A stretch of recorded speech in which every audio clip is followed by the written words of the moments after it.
இல்லை இல்லை இல்லை நீங்கள் அதை பற்றி கவலைப்பட வேணாம், நீங்கள் பேசுங்க. எஜுகேஷன் டிபார்ட்மெண்ட்டில் பள்ளி கல்வித்துறை அமைச்சர் இருக்கிறாங்க.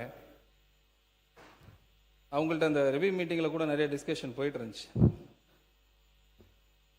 நிறைய இப்போது முறைகேடுகள்லாம் சொல்லிட்டு இருந்தாங்க. நிறைய பேர் மேலே வழக்கெல்லாம் போட்டிருந்தாங்க.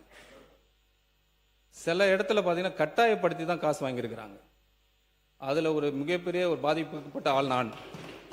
கட்டாயப்படுத்தி இது நிறைய இடத்துல நான் பதிவு பண்ண விரும்புகிறேன். அதுக்கு முழுக்க காரணம் என்னன்னு கேட்டிங்கன்னா, இங்கே சாட்சின்னு கேட்குறாங்க, எவிடன்ஸ் கேட்குறாங்க. அது டாக்குமெண்ட் எவிடன்ஸ் வந்துட்டு போகுது. இங்கே நானே ஒரு எவிடன்ஸ் தான், நானே ஒரு சாட்சி தான். ஃபார்மர் எஜுகேஷன் மினிஸ்டர் அவர் சபையில் இல்லை, அப்படி இருந்தால் சொல்லியிருக்கணும். பட் வேறு வழி கிடையாது. நான் டிஸ்க்ளோஸ் பண்ணக்கூடாதுன்னு நினச்சேன். அவர் வழி இல்லை.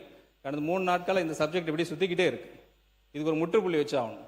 நாளைக்கு வேணால் அவங்க கேஸ் போட்டுக்கிட்டோம், டிஃபமேஷன் கேஸ் போட்டுக்கிட்டோம், இல்லை என்கொயரி போட்டு நானே வரேன், டைரெக்டாக அவரை ஃபேஸ் பண்ணலாம். எந்த இடத்துல, எந்த டி நகரில், எந்த இடத்துல, குளோபல் அப்படின்னு ஒரு இடத்துல எவ்வளோ அமௌண்ட் கொடுத்தோம் எல்லாம் நானே சொல்ல முடியும்.